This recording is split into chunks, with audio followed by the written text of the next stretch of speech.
evening, everyone, and welcome to the Haverhill Journal Live, where we are bringing you the best of our city on this very special All Things Halloween episode.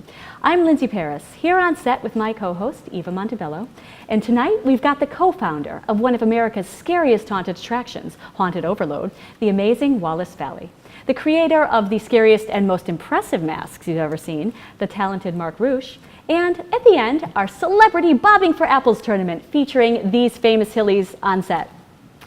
But first, your local news. Main Street paving continues this week through Saturday morning. Paving will be happening on Main Street between Monument Square and the Basilier Bridge between the hours of 7:30 p.m. and 6 a.m. October 24th through 27th. Officials say this is the final round of paving for this stretch of 125. For real-time traffic and Haverhill roadwork updates, visit mass511.com. Tomorrow evening, October 25th, the Haverhill Democratic City Committee will be hosting a panel discussion on the statewide ballot questions that will be found on the November 6th ballot. Topics of the 3 ballot measures are patient assignment limits for hospital nurses, campaign finance reform, and gender identity discrimination. For each question, there will be 2 panelists speaking for and against. The ballot question panel discussion is being held here at HC Media's Studio 101 at Harbor Place at 2 Merrimack Street. Parking is available at the Goki deck. Doors open at 6:30 p.m. and the event begins at 7. Bethany Communities is celebrating the culmination of their multi-generational art class series at a multimedia art exhibit and reception on Friday, October 26th at 22 Phoenix Row. The art program was designed to rejuvenate residents' passion for the arts and introduce them to new mediums. The reception will feature original works by Bethany residents, live music by Sandy Bajosian, and light refreshments. The public is welcomed at this evening of Art and Song, Friday, October 26th from 5 to 7 p.m. at 22 Phoenix Row, downtown. That's your Haverhill news for today. Now, for our next segment, here on set, we have mask maker extraordinaire Mark Reusch, who is going to show us a few of his incredible creations. But first, we've got a quick clip of Mark at work in his home studio.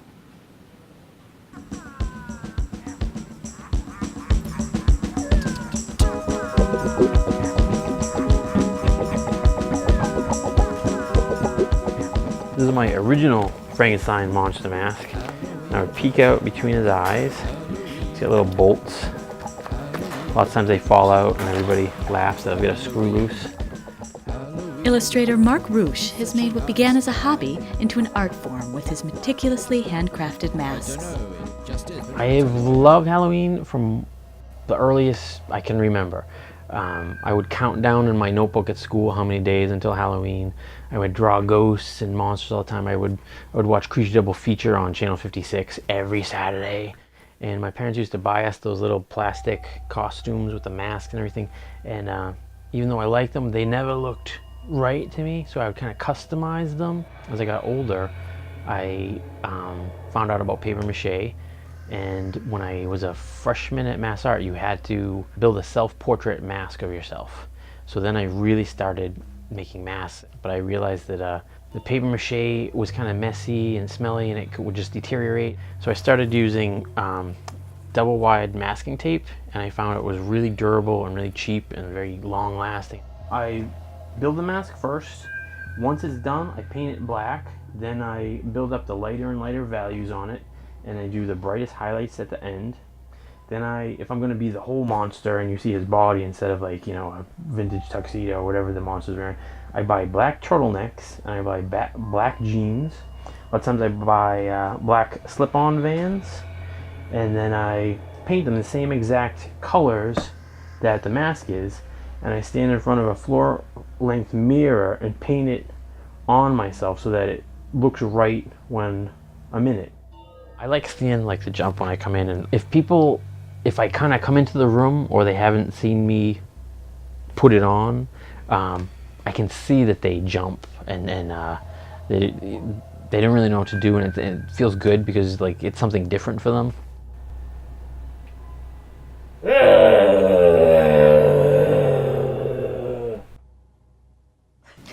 Lindsay, thanks so much for the local news. That was great. I am here with Mark Reusch and his amazing masks. Thank you so much for being here. Thank you for having me, Eva. Awesome. Now tell me, how did you start making all of these beautiful masks? Well, I've always loved Halloween and trick-or-treating and masks. Even as a little kid, though, I would kind of customize my mask that my parents would get me at like Zayre's. Like my Darth Vader mask, I was like, nobody should be able to see his eyes, so I'd wear sunglasses inside them, and I would put my dad's winter hat on underneath, and I would try and customize them. So it became a thing of just trying to make it exactly how I would want to look. Yeah, it seems like something that you love to do. I really do. That's great. Now, can you go through the process of what it takes to make a mask? Sure. Here's one. I started maybe in the early 90s, and over time it's come apart because I used to use paper mache. I found over time that the flour, the glue, the newspaper, it would deteriorate. So I started just using masking tape, and that would be the base for the paper mache, but now I just skip the whole paper mache part, and I paint them. I make fake fingers too, fake feet. It's all just masking tape and wire and some paint.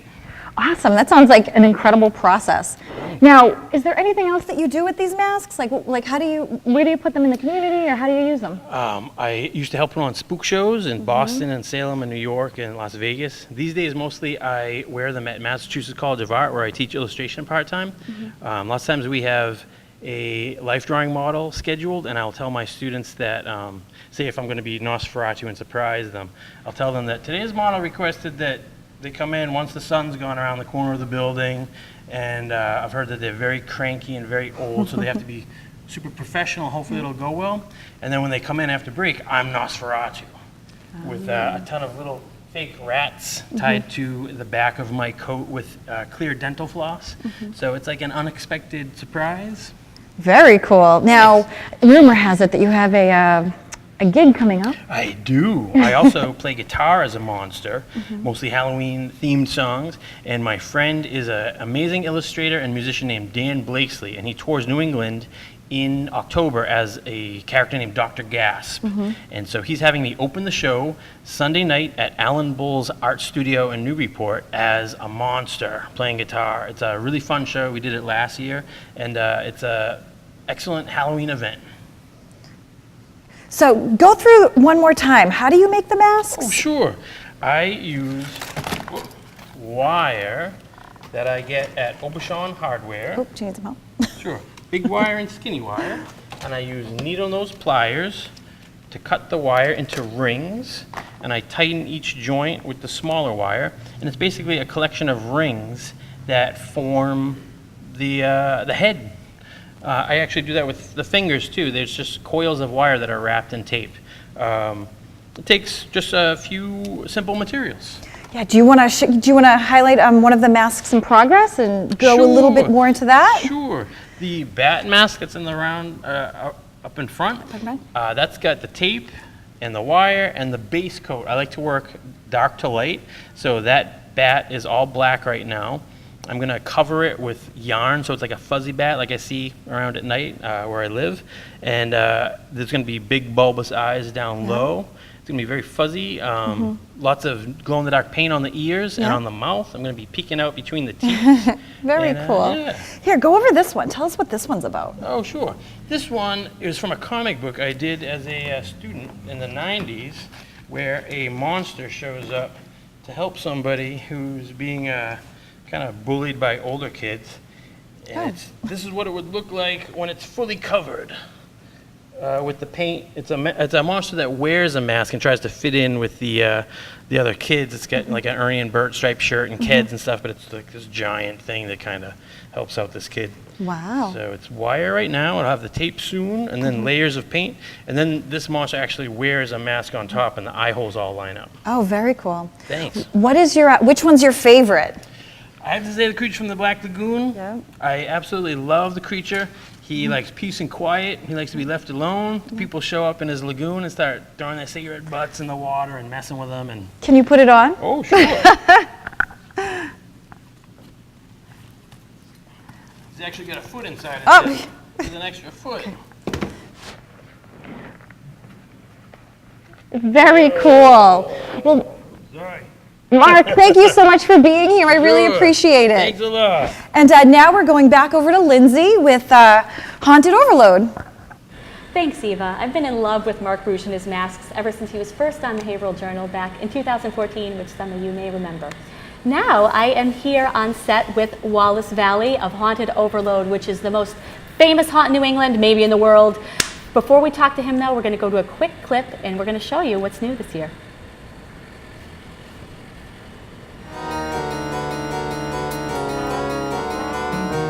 Hi, I'm Wallace Valley. Welcome to Haunted Overload.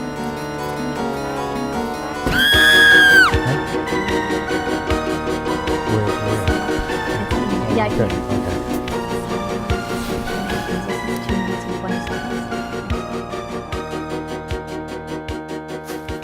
This is the black light tunnel. Okay. Real. Super cool. Okay. But at night it's real. Yeah, better. Yeah, way better.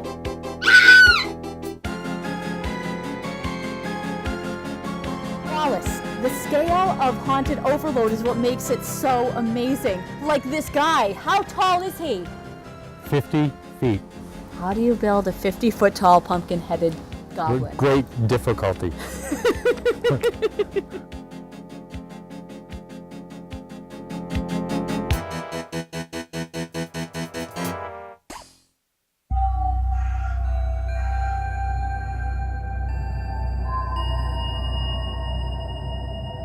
So Wallace, it's like the Castle of Horrors over here. This was not here in 2015, so tell us about it.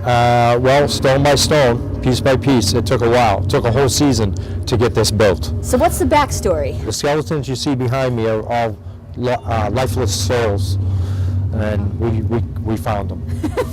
So we put them all in here. Found 'em. We have a vampire that sits over here. Oh, okay. She's got a cat.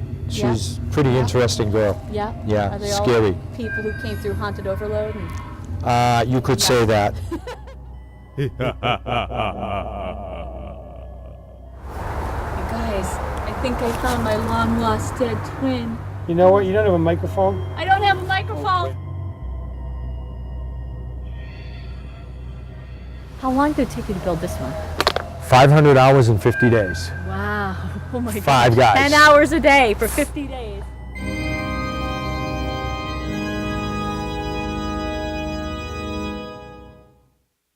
Wallace, I love Hi. Haunted Overload. Again, I was there in 2015, the Yep. first time for the Haverhill Yep. Journal, and so I was amazed at how big it is. How much acreage do you cover back there in the woods?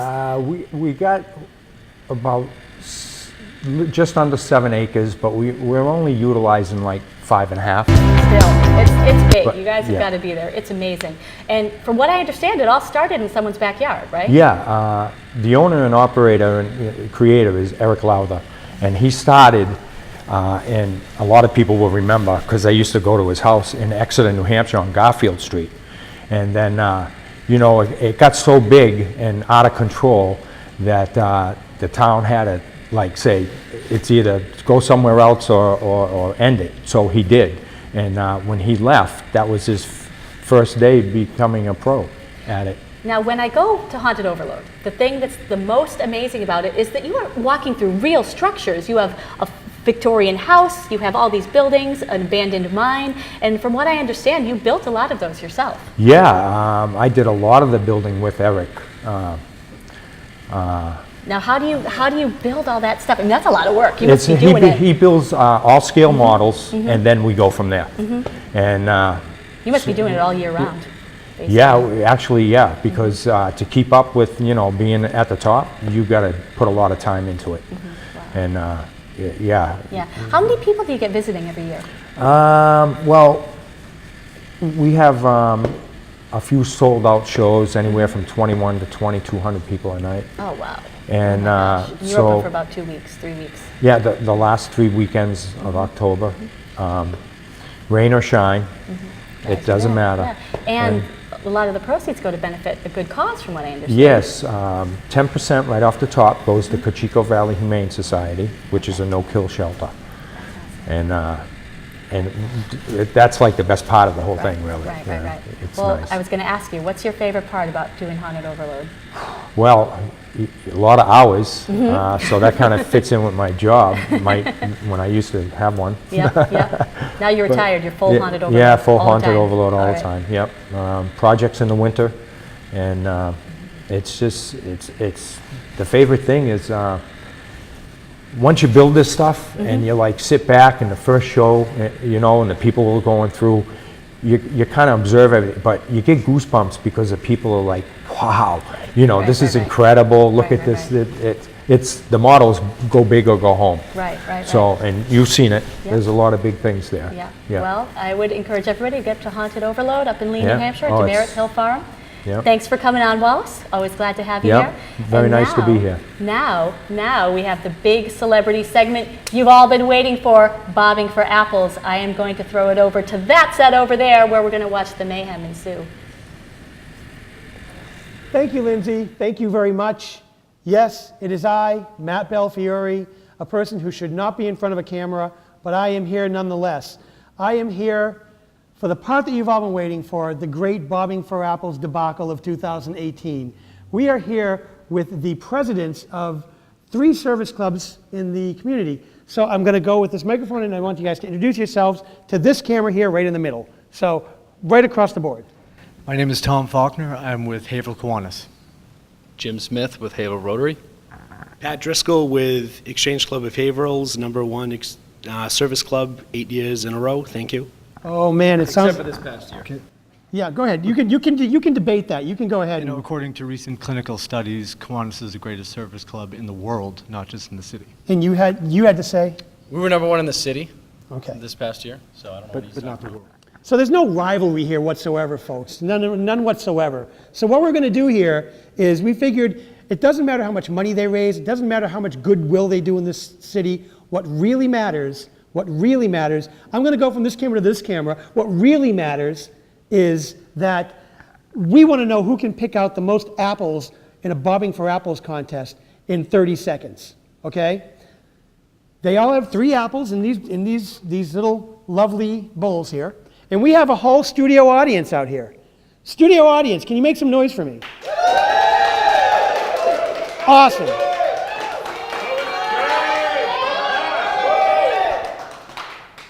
That's enough noise. Very good, very good. I'm very proud of all of you. You've made my night tonight. You guys, the rules are hands behind your backs. When I say go, you're going. You got 30 seconds to see who can get the most out. If one of you gets 3 out before the others, then you're the winner. And you have bragging rights. And we also have, I forgot to get it for you guys, but we actually had a gift. We were going to give you the DVD of a movie called The Killer from 1976 or something like that. So anyways, we're going to go ahead and do this. Audience, what I want you to do is I want you to count down from 30 with me, okay? Once their heads go in, we're going 30. Whoever gets them out first, we'll see what happens. Ready? Here we go. Are you guys ready? Are you feeling this? I'm ready. I'm ready. I was born ready. And go. 30, 29, 28, 26, 25. Oh, right here. Right here. Hey, Mom, no. Tom Faulkner, how? Wait, replay on that one. Oh, instant. I was watching. Replay on that one. Well, say that again. Check the replay on that one. No, you know what? Is it first one to touch it or pull it out? It was the one that hit. Challenge on the field. The red flag. Listen, Where's the like, red flag? okay, I know in baseball now, they have that you can do that, but we can't do that. So I'm the umpire, and I saw this guy get it out first. I saw that hit the ground. I'm sorry. Kiwanis has to win at some point at something, so. Oh, there you go. So it looks like Kiwanis is the winner. Let me, okay, you guys, you stink. Just stay over there for a second. That's okay.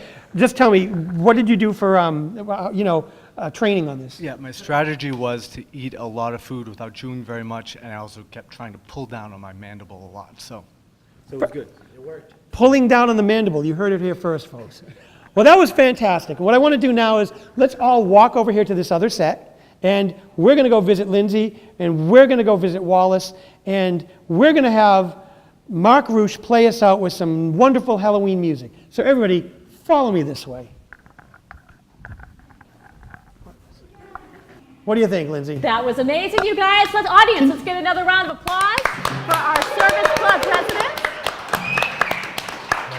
So, that wraps it up for our Halloween show for tonight. Thanks for watching, everybody.